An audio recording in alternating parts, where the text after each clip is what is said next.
صباح الفل عليكم، عاملين ايه؟ يا رب تكونوا بخير. تعملوا عرض العروض وحاجات ببلاش على الصبح كده.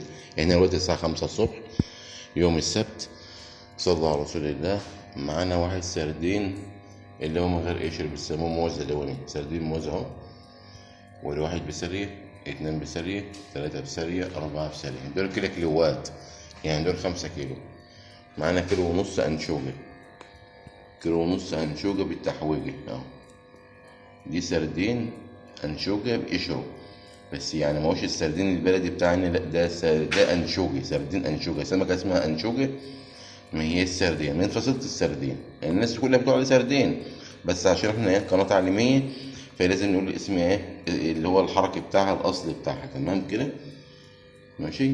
ادي كيلو ونص، اكلها تحفة، خلي بالكم اكلها حلو، بس هي بقشرة مش مهياش زي الموزة. ده وانا كيلو ونص. تمام. الطبقين دول يعني كيلو ونص، ودولت 5 كيلو.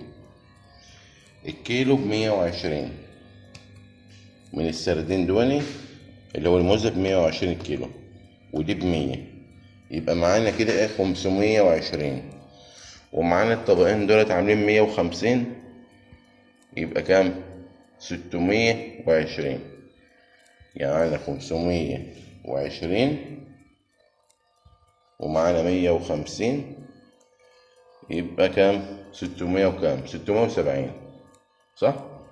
670. 670 ما شاء الله.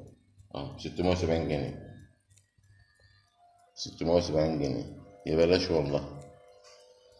طيب اللي هيعوزهم ورد هيدفع 500 جنيه وياخدهم.